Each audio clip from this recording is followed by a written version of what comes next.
Hi, everybody. Nice to see you again. Today we welcome Matt for our third Zoom together. Matt, the brain tumor killer over there in the UK, is visiting with us with his dog Charlie. Welcome to the Zoom room, Matt. It's good to see you Hey, again. back at you. Yeah, so it's May Gray, and here in the States, we are all about celebrating brain tumor awareness and spreading the good word and kind of learning from each other and fundraising and all of these things. Currently, I know, Matt, you're fundraising to do a trip in January to climb Mount Kilimanjaro, which sounds like quite an undertaking. Oh yeah. So we'll have information at the end of the video about how you could support Matt if you would like to be a part of that. And on my end, we're fundraising for Lenox Hill for research with Dr. Bukvar. If anyone is fans of his, they have a Netflix series called Lenox Hill, and they're doing a lot of really cool research over there. And we recently did a Zoom with them, so anyone who missed out on that, definitely watch it. But today we're going to continue our brain tumor diaries and just kind of hit the books with some Q&A.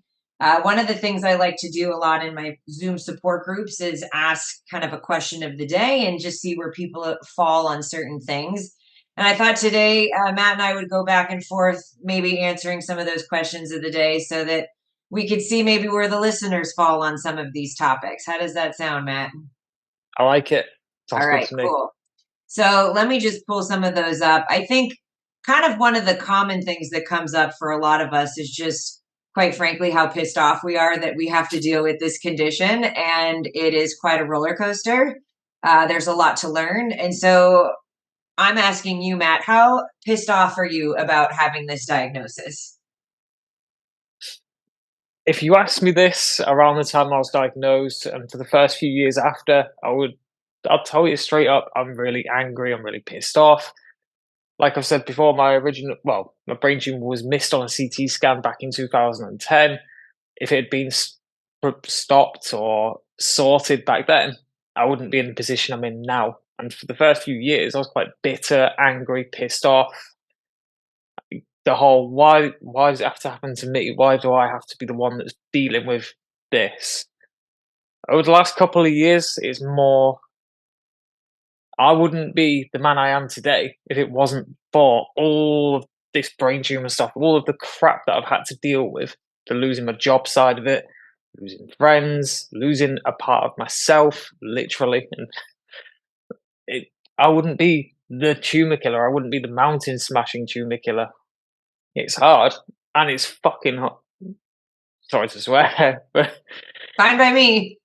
happy days. Like I wouldn't be the man I am now. It's hard, and I still have days where it's frustrating if I have a what I call brain injury moment where I get lost in my own hometown, or if my memory just goes, the fatigue kicks in.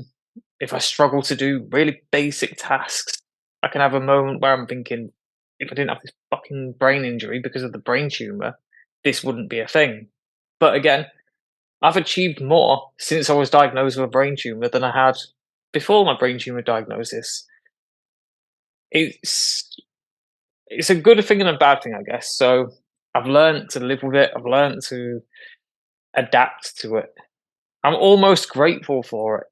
Yeah, Almost. almost. Yeah, it's a hard lesson to learn. Why do you think you're achieving more now than you were before the diagnosis? What is that motivation? I think it could be a little bit of it's partly I've got a point to prove, whether it be to myself or to other people around me. It sounds quite egotistical. It's quite not vain, egotistical maybe.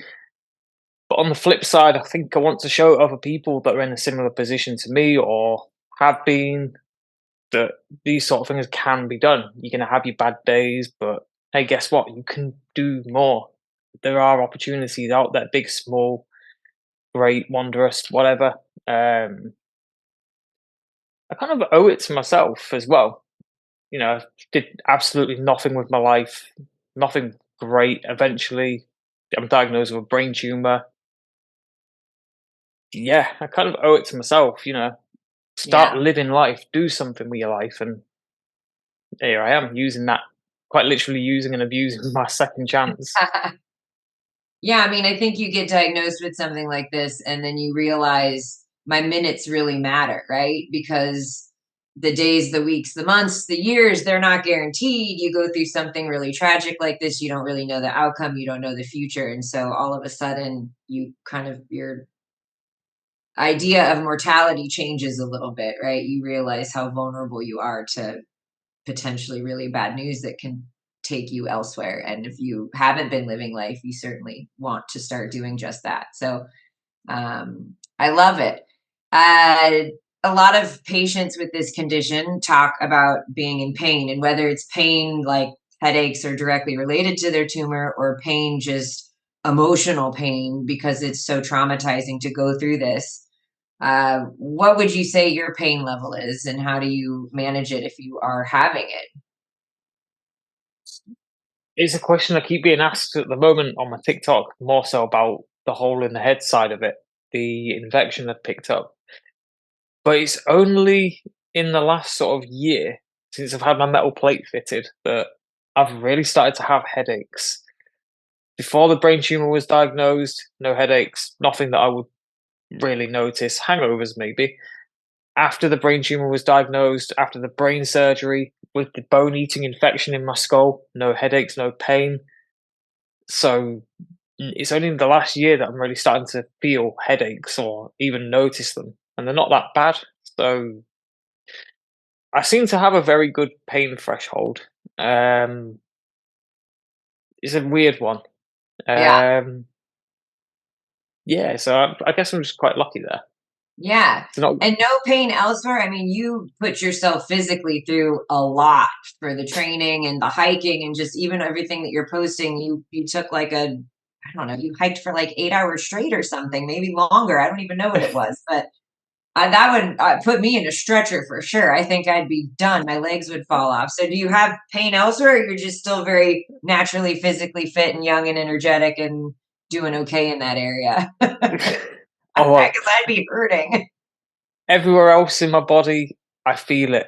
I think the last two big hikes I've done were about 30 miles. So I think it was last month, maybe the month before, I went out for what should have been a 10 or 15-mile hike, just an out and back to see where I can go and push myself a little bit. 15 miles into the first side out, and I realise it's not going to finish. So I turn around, hike ends for about 30 miles, give or take. I felt that.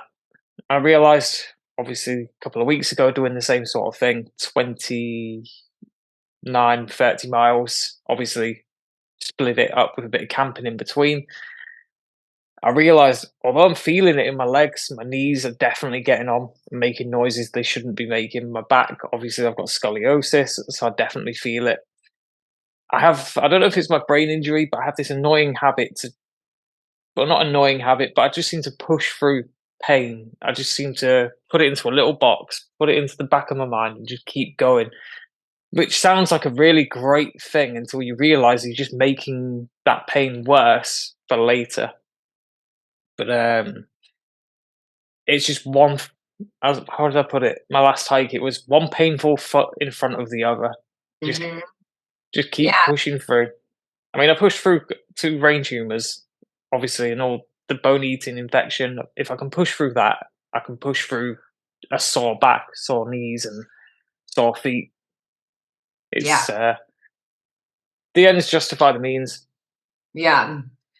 I Sort always of. say that whether it's physical or emotional, whatever, but really the only way through the pain is through the pain. You just got, like, the Yeah, only way through the pain is through the pain. You just gotta endure it, right? It's there for a reason. It's telling us something, whether it's to slow down, whether it's to keep pushing, whether it's to remind us, like, even through all of this, you still are here, you still are able. Like, whatever kind of the lesson is in our own mind and in our own physical body, like, we just gotta, the only way through it is through it. You can't run from it. It'll find you.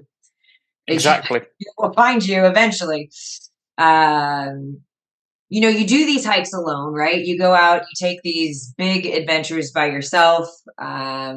I know your dog is your pal, but you don't torture him with 30 miles out in an No. adventure. But in general, day to day, I mean, I know you have your job and you probably have you're a father, so you've got things in life to keep you company, if you will. But how alone do you feel in general? Like when you look at other people your age in your area doing stuff, or just maybe what you would rather be doing, and maybe you like doing a lot of this alone. But how alone do you feel? And did it get worse after the craniotomy and the diagnosis, or has it gotten better? Like, what would you feel in those arenas?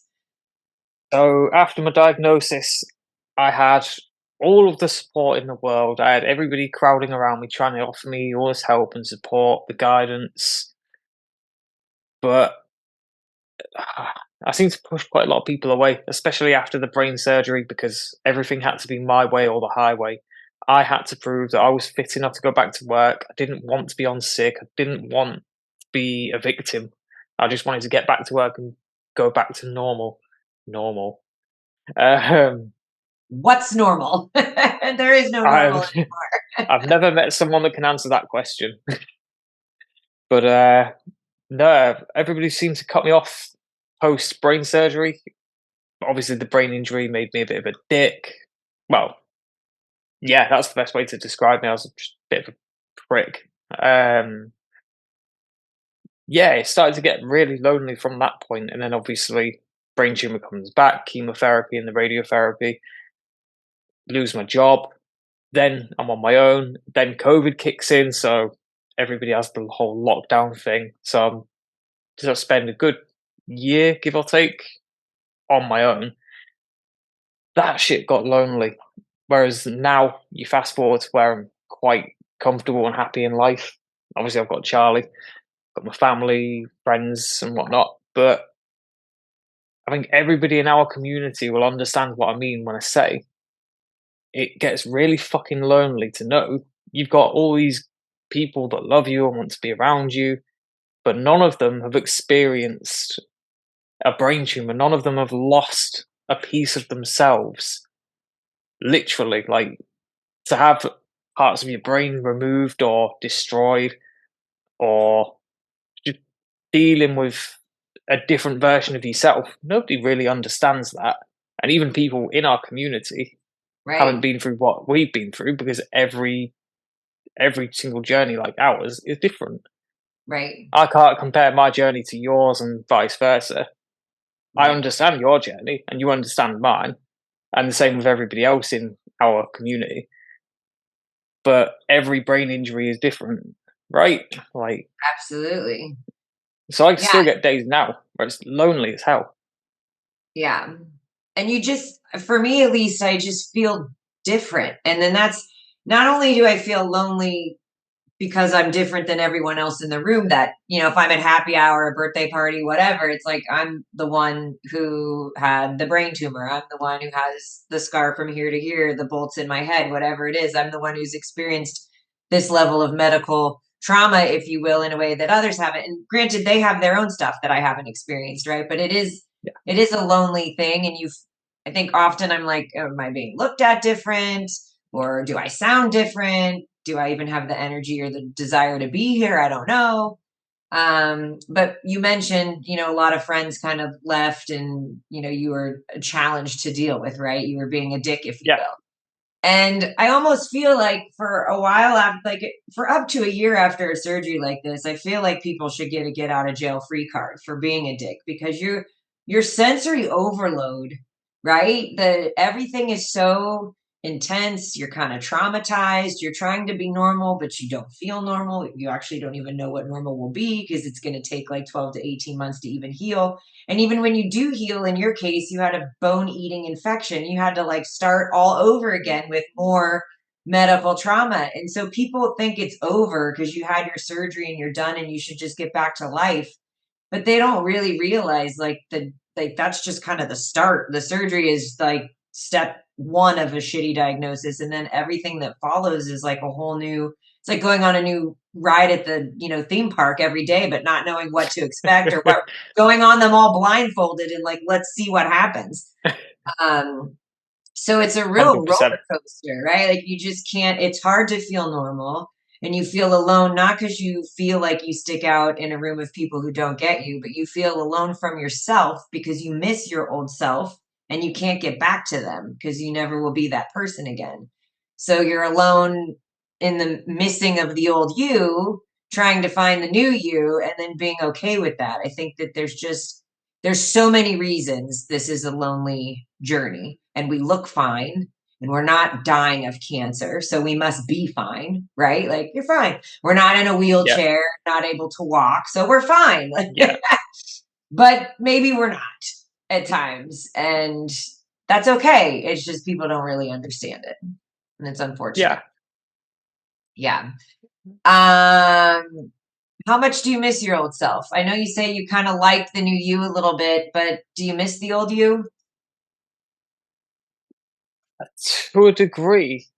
I mean, it gets really one of the more frustrating parts of this is I don't really understand it.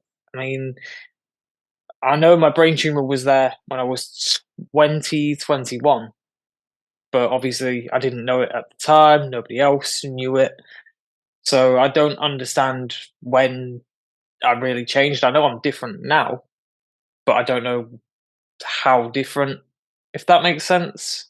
I mean, I get Yeah. days now where I'll be brushing my teeth, I'll look in the mirror, and I'm like, I'll just, every now and again, I'll get this random reoccurring thought. And it's like, I don't even know who the fuck I am anymore. Like, that's not me in the mirror. Does that make sense? It's Yeah. very different. It's bizarre, but Yeah. like, I know that I'm different now to the Matt I was, that the Matt that went into brain surgery is a different Matt now. Like, it's weirder hearing other people tell me that. Like, my sister was talking to my niece last week, and she was trying to explain that Uncle Matthew is different now because of the brain surgery. So when he's a bit short or he's talking like he doesn't know what he's talking about, or it doesn't make sense, it's because he's had brain surgery. You know, he was like that before, but now he's like this. Like, shit, yeah. Like, very Yeah. weird. But Yeah. long story short, it's just, yeah. Yeah. No, it's definitely weird. And um I think a lot of us miss our old selves. We miss kind of what we could have been. We miss what we used to be able to do that we can't now. But then at the same time, you can only move forward, right? Like you can only be who you are today and you can only move forward if you're gifted tomorrow. So it's almost like everything that was in the past was in the past and that's just where it has to live because this my new normal is now. And I can only do so much. So you mentioned that you don't have a lot of knowledge of your condition, and I'm just curious, like how prepared did you feel about your diagnosis, and how educated do you feel about how it might affect you in the future? Like, are you really confident around it, or do you feel like you're still learning? Uh, I'm definitely still learning. So last year, I was going through a sort of family court kind of drama, trying to get a bit more custody, a bit more access, not custody. And one of the tactics, just as a comeback being used in the court, was he's had brain tumors, he's got a brain injury. I want to know how it's going to affect him long term. So, rightfully so, the courts turn around and say, well, we want to hear from your doctor, oncologist, neurologist, whatever, and hear what your prognosis is, which, fair enough. So, I go to my oncologist, as you say, I need a letter from you, and I need a letter from my neuropsychologist that says what my prognosis is, how my brain works, and all that jazz. The letter that comes back from the oncologist explains that, I had the brain tumor, this is what it was, grade 2 low grade glioma, non-cancerous. And then in the letter he mentions that it it will grow back. I think it was within 5, 10, 15, rarely 20 years. It's just that line, it will come back. I put it on my Instagram at the time because I wasn't quite sure what to do with that to process it. But I showed it to my girlfriend, my partner, and yeah, we both had one of them moments of neither of us actually knew it was going to come back. So I assumed that it's gone. It could come back one day, but it's not. And then obviously to get it in writing to say it will come back, you are absolutely going to have this come back. So I brought my girlfriend to an appointment, my last checkup. I'm like, you don't have a brain injury. You understand this technical jargon better than me. I'll let you ask him, ask him if it's going to come back in his opinion. And yeah, it will come back within 20 years because glioma. So that's quite shit. The idea of knowing that I'm going to have to do this all over again if I'm alive in 20 years. Yeah. And it's weird that they know or that they could even say, I know the likelihood obviously is higher when you have your type of diagnosis, but that's the reason everyone on this journey is monitored so closely, right? We have to continue to have these MRIs. And it's not something they tell you in the beginning, and they don't usually tell you before the surgery. And I felt really uneducated in the beginning stages. I was on watch and wait for 6 years, and they were just like, oh, it's like a little pimple in your brain. A lot of people have these. It's non cancerous. You're fine. It's not actually in the brain, it's between the brain and the skull. You might need surgery someday, but it shouldn't be a big deal. Like my neurologist just made it sound like it was not much. And I worked in the medical field. So I asked all the other doctors I worked with, and they're like, you're fine, you're healthy, don't worry about it. And within 6 years, they thought I would have 20 years before I had to worry about it. And within 6 years, the damn thing grew right into the main vein. And they're like, this needs to come out. And so I really wished I had seen a neurosurgeon sooner. I wish I educated myself sooner. I wish I had a concept of like what the different levels of brain tumors are and how they affect you and which ones are more likely to come back than others. And to just really grasp my head around the long-term lifetime condition that this is, and that's part of the aloneness, right? Like people don't understand. I don't get to just break my arm, get a cast, get the cast off, and then go back to life and never have to see a doctor again about my broken arm. I have to go back, 6 months, 12 months, 18 months, like whatever the protocol is, sit in an MRI machine for an hour with contrast, have this thing done, have a neurosurgeon look at it and make sure he doesn't find anything new or anything old that's damaged or coming back. My skull is changing as the years go by with the scar tissue and things like that. And like they just don't tell you this stuff. And They really and don't. then to say, like in your case, it's likely to come back in 5, 10, 15.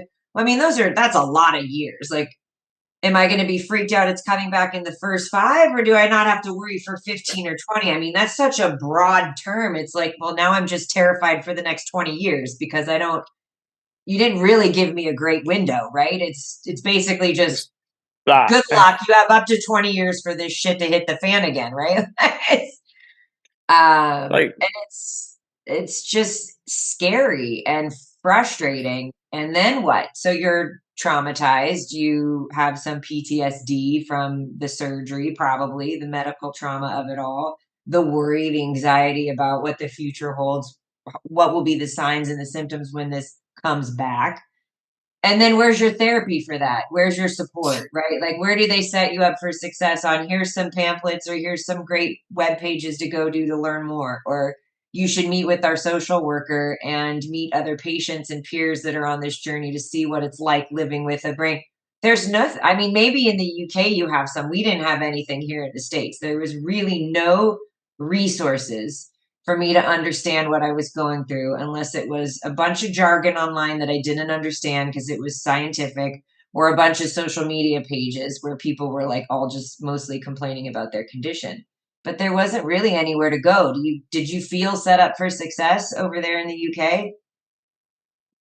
after my brain surgery, that was it. I think I basically whinged and bitched and moaned throughout recovery in hospital. It was a case of I'm going. Hence, you can see me in my recovery photos where I've got a Tough Mudder t-shirt, my Tough Mudder headband over my bandages. That was my sneaky two-fingered salute to the doctors and the nurses saying, I will be fit and healthy. I will go and do Tough Mudder after this. There is nothing wrong with me. I think I had a occupational therapist come to my house after the surgery. Just a quick look around. Are you okay? Do you need any help? No, I'm fine. I'm going back to work soon, so I don't need any help from anybody because they've removed it. I'm fine. I'm fixed.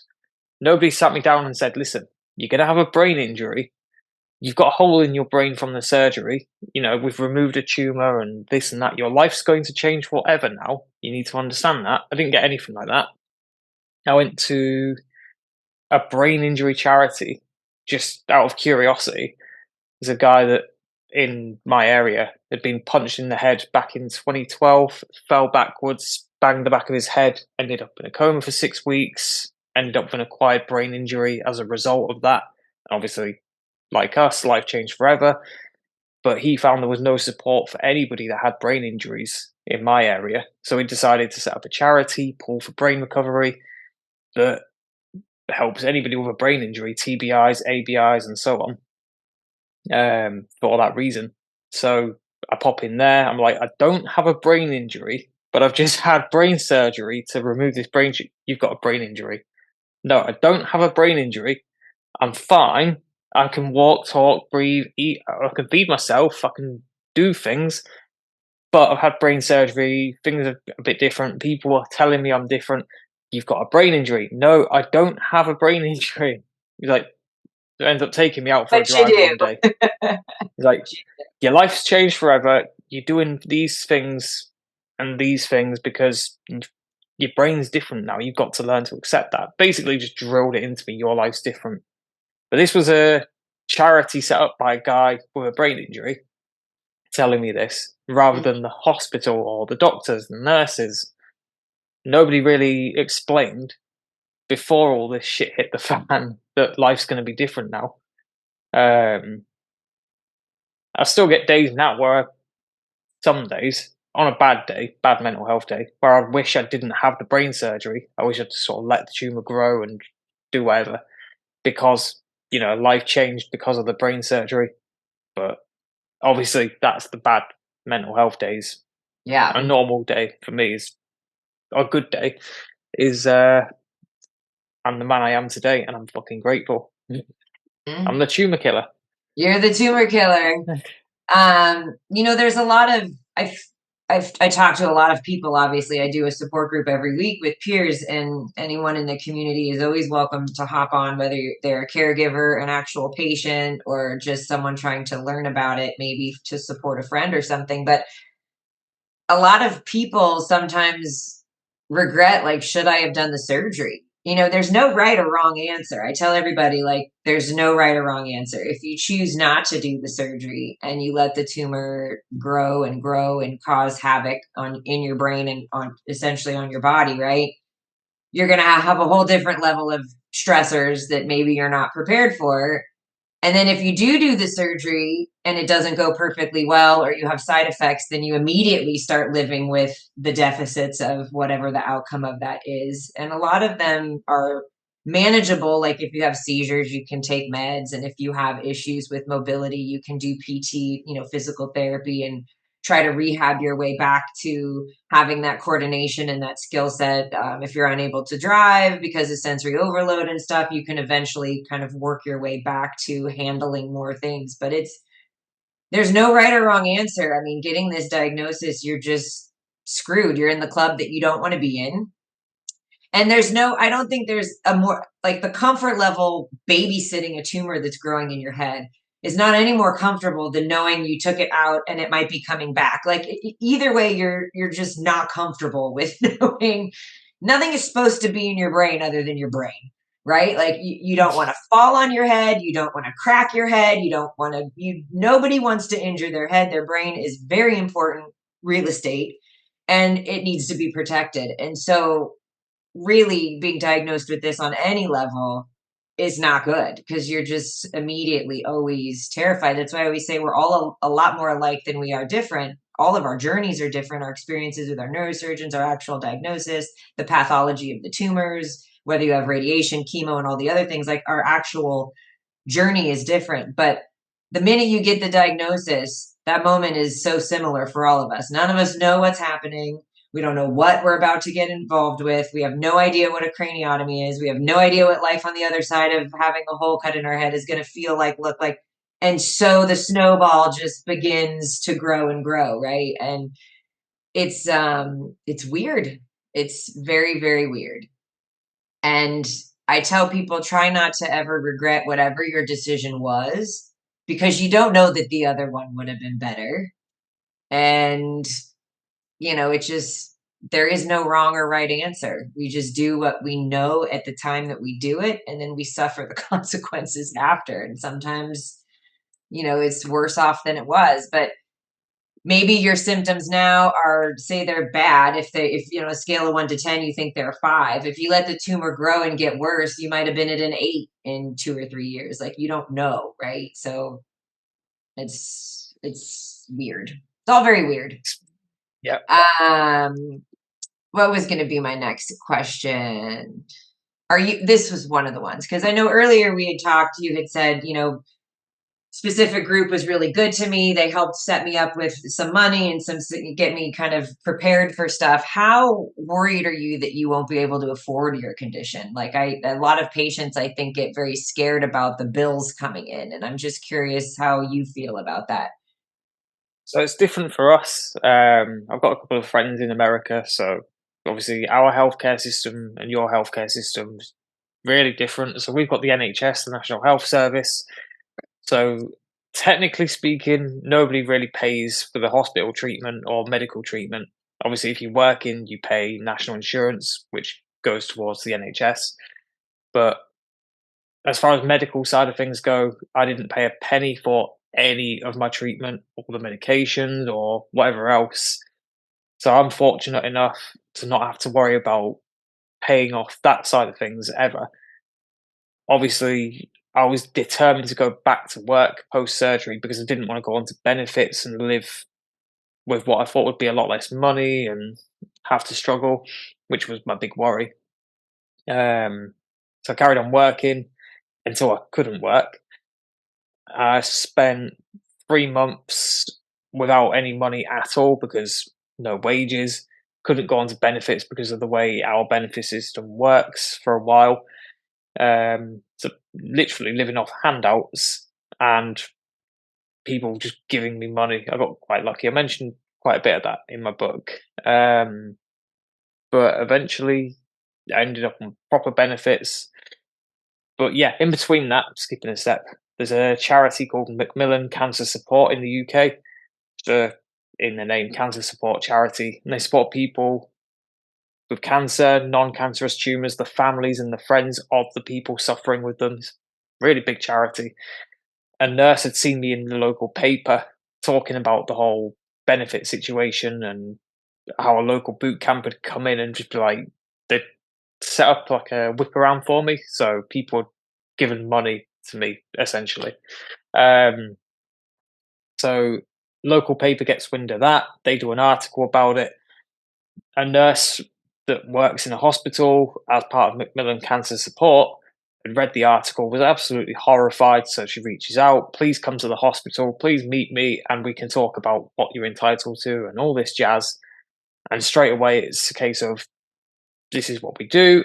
We can give you a X amount of money as a grant that you won't pay back. You'll have it in a couple of weeks. Please take it.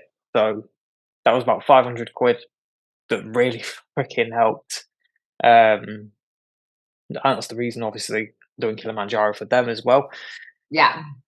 But yeah, long term, I'm on benefits now, and I get to work a little bit and claim benefits. So financially, long story, I'm rambling on, but long story short, financially, I'm okay. I don't have to worry if it comes back. Yeah. Yeah, I won't need to worry. So that's good. I know, again, different countries, sometimes they set the citizens up for success and other times they don't. You kind of fall through the cracks. And then, as you said, you're kind of asking for handouts and living off of nothing because you can't work and you can't collect benefits yet and you're kind of in limbo. Do you feel like, I know that a lot of the, access to medicine and treatments is nice because it's part of your, service of like having a job and being part of the citizenship there. However, do you feel that that puts you on a long list of like you don't get to the front of the lines for maybe the best care, or that the care is limited based on maybe what you would like having multiple options because you can't really choose your path? Do you have any freedom or flexibility as the patient to be like, I want a second opinion or I want to go to a different center? Like, how does that work for you guys? So you can ask for second opinions and get other opinions for free. You can, if you don't feel confident in what you're being told or the advice you've been given, you can ask and request, and you can put complaints in to hopefully get something sorted. Or if you've got the money and a lot of money, you can go into private healthcare, which is what a lot of British people really try to avoid because it goes more down the American route. Um, so you get better healthcare in theory. If I had private healthcare before my brain tumor was diagnosed, I would have been given faster appointments, maybe. When it came to the brain surgery, it would have been with the same person that did it for free. It'd have just, yeah, it's not really that much different private healthcare in the UK, as far as I know. You just pay a premium for the service and you just get faster appointments, which can be a good thing, I guess. Right. Did you It's, like your neurosurgeon? Do you like your neuro team? Yeah. yeah, he's a really nice guy, Mr. Asherwell. Really, it's chilled is the best way I can describe him. Apparently, I'm the only person that's broken him. So in my appointments, in the Okay. run up to brain surgery, my main priority and my main focus wasn't getting this thing lobbed out my head. It was, can I do Tough Mudder after the brain surgery because I've got fundraisers to do. So I was going to do a couple of Tough Mudders for a local homeless charity, a charity 10K run, and something else in between. So my main interest was, when you remove the tumor, can I do Tough Mudder in 3 months? And he just looks at the nurse that sat in the room. What's Tough Mudder? That kind of look. And she just sat there like, but every single appointment after, I'd be like, can I do Tough Mudder this year? Do you think I'll be able to do it if I do this and do that? Eventually, I think it's the fourth or the fifth appointment seeing him in the run up to the surgery. It's, Matthew, I have told you time and time again, you can't do it. Like, okay. And turning up to an appointment without anybody with me, he was furious. So I turn up one morning for a appointment to talk about what's happening with brain surgery. And I've got nobody with me. So he's like, well, where's your family? Where's your friends? Why have you come by yourself? This is very important. Goes through my next of kin details. Oh, this is your mum's number. I'm going to ring her now and she can be part of this appointment on the phone. Like, shit. Yeah. So That's a really good liked him. doctor. Yeah. I think Yeah. it's important that they tell us like this is important information. You might not recall it all because it's heavy and Yeah. it's you, so you're a little scared. Having someone, I advocate for that with all patients all the time. These are not the kind of appointments you go to alone. You want someone No. listening in, helping to ask questions and jotting down the notes for you. And they might be freaking out inside too with you because they love us, right? And they're nervous as well. But you gotta have that's a good doctor. I'm glad he actually did that for you. Really can't go to them appointments by yourself. It doesn't matter how big, brave, cocky, or clever you feel. No, Yeah. because you're gonna miss something. You're gonna walk out of the room and think, "Shit, Yes.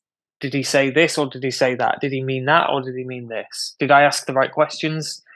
Yeah. Having somebody else there to ask them questions you forget to ask is just perfect. Yeah. No, I agree 100%.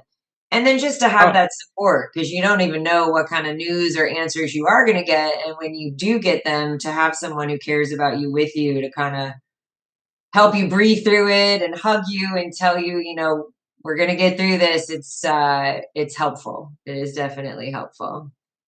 So uh, that was a very good thing. how did you find your surgeon?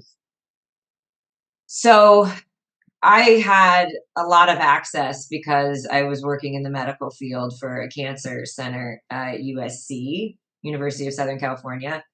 And I instantly started getting referrals to neurosurgeons from all of the doctors that I was connected with and working for at the time. So I had 4 appointments within a couple of weeks' time where I saw all different neurosurgeons at the biggest institutions in my area. So it was UCLA, USC, Cedars Hospital, and then St. John's in Santa Monica. And they were all great. They all had kind of a little bit of a different approach. They all agreed I had to have a craniotomy. I was just determined to find the doctor who was like, "We can wait. You don't need one. You're young. You're healthy. This isn't a big deal." I was so hopeful that since I had no actual symptoms at all, that like they're not possibly going to drill in my head when I don't have headaches and I don't get dizzy and I don't fall over and everything works, right? Like, why are they going to, why is this happening?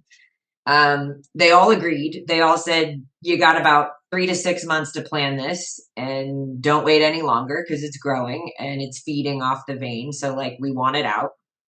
So, I just went with the person I felt the most comfortable with as far as bedside manner went, and the one that ended up actually being closest to where I lived. Because in my head, I thought, do I want to drive 10 miles during traffic in LA with a hole in my head?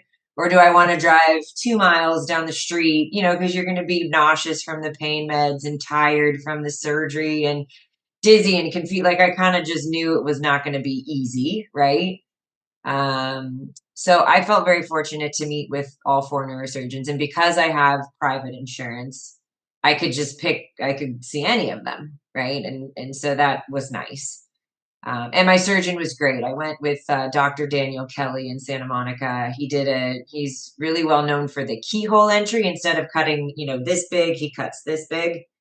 Yeah. And so tinier, much tinier incision, much smaller pumpkin head, if you will, right? Like where they drill the skull and pop it out and then put it back in and put the prongs in. Luckily, my skull was in good shape. They were able to save it and put it back in. I didn't have to have a plate put in. Um, but yeah, I was fortunate to have 4 opinions. And I tell everybody, get multiple opinions, especially when they say they won't do surgery, because there's a lot of neurosurgeons in states that maybe have cases that they're like, I don't think, I'm not comfortable touching this, right? Like, I'm not going to touch that tumor. It's in your brain or it's near your whatever. And I'm not going to do that because I don't want to risk it. But then there's other surgeons who are like, I'll totally take that out. I do that all day, every day. And you need to find the ones that are confident. Like, you had an awake brain surgery, right? Yeah. I mean, Yeah, that's crazy. And I was knocked out, thank God. Um, but yeah, I mean, people have to do an awake brain surgery. Like, that better be a damn good surgeon, right? You better really know what yeah. he's doing. So crazy, very crazy. Um, let's see what else I have on my list over here for questions. How good are you at asking for help from others? That's a skill in itself. Um, I've had to slowly learn how to do that, and I'm still learning how to do that. Um, so again, post just after brain surgery, so the post surgery times, everything had to be done my way or the highway, and my way was by myself. I am young, I am independent, I don't want people helping me because that would mean that the tumor is winning, the brain injury is winning. I'm going to do this and I'm going to win this by myself.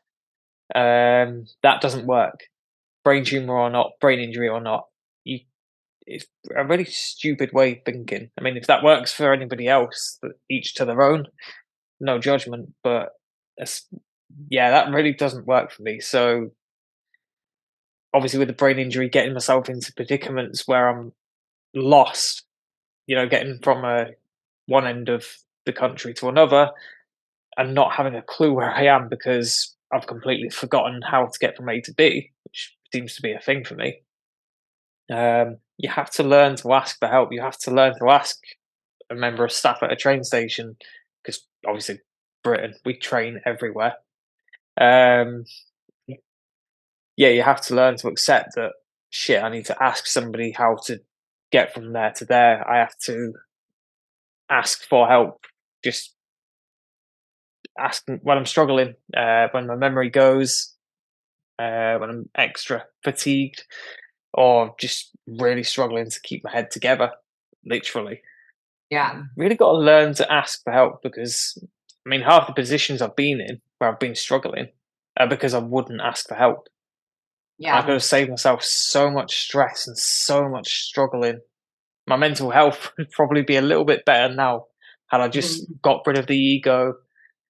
You know, ego gets you nowhere at Right. all. No, it does not. And are you good about, like, when you go take your adventures and your hikes, telling people what your plan of action is and what areas you're going to be in so that if you go missing or they can't contact you, they know where to go find you? Yeah, it's kind of. I think with hiking, I've always been in that sort of mindset. I'd at least tell one person, even pre diagnosis. But now it's a case of I'm in a position where with diabetes and the brain injury that and the epilepsy, that side of things, I kind of really have to. So I've got an air tag which I stash in my day sack, hidden away.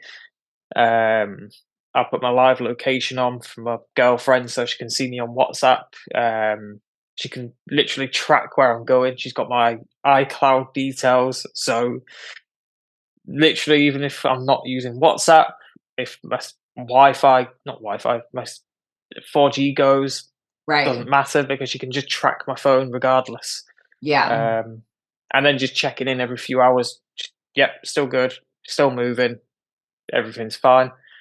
I think that's basic common sense, really. But I say basic common sense. I'm only just starting to realize the last few years that I really need to up my game with checking in and telling people what I'm doing, where I'm going, or even just obviously I live on my own.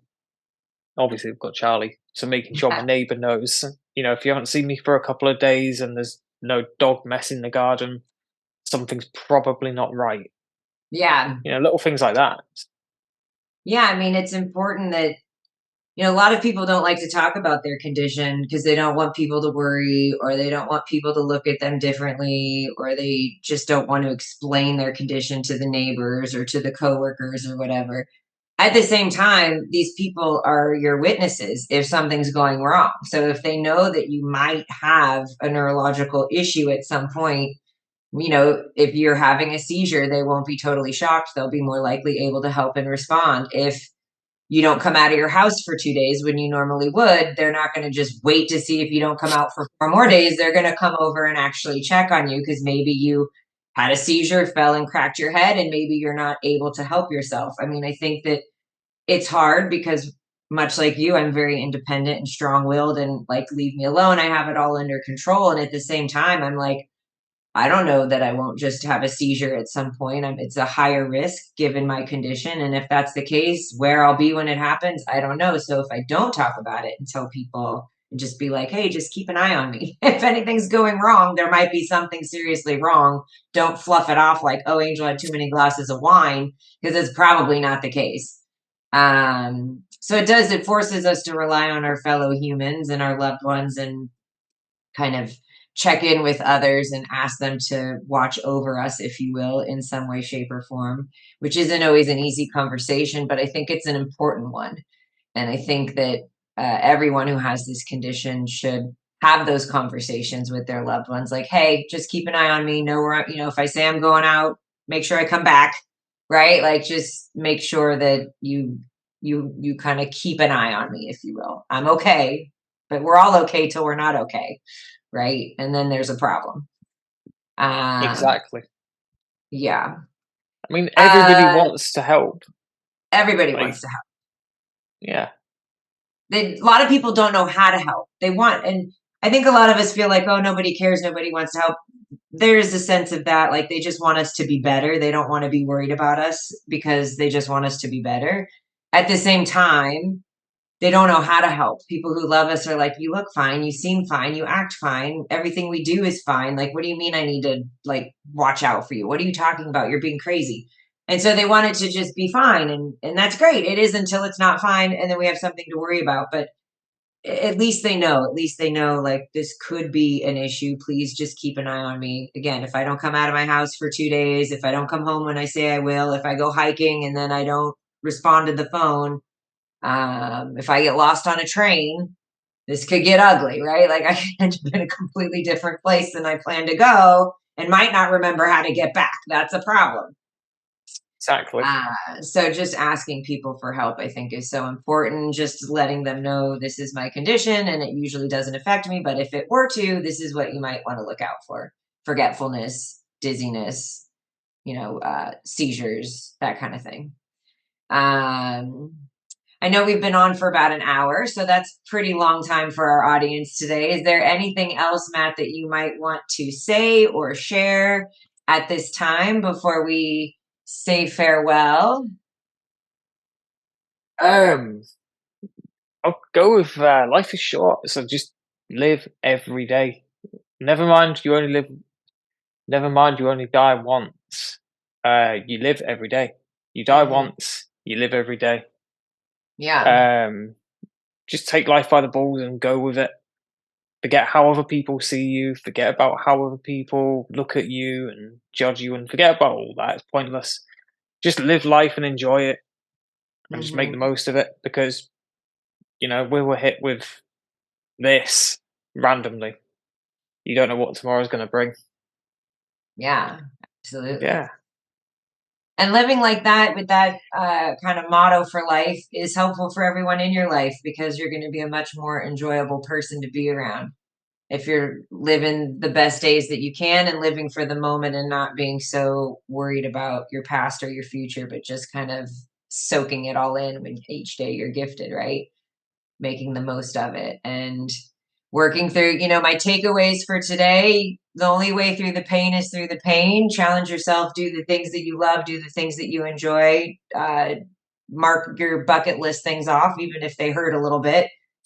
oh yeah, Definitely reach out to your fellow friends and family, share your condition, let them know what to look out for, embrace their support when you can, right? And take care of yourself. Like, definite nap when you need to nap, and sleep when you need to sleep, and exercise when you need to exercise. And just kind of overall, it's something I'm always very focused on, is just, if I'm done, I'm done, and it means I leave the party. But if I'm excited and ready to go, I'm going to use the energy and live in the moment, right? Like, you kind of have to take it all and just make the most of it. So well, anyone who was listening today, again, it's Matt, the tumor killer, and he's over in the UK, and he's got some big goals this year to raise money to climb Mount Kilimanjaro. So, any support that you would like to send his way, information will be below in the comments.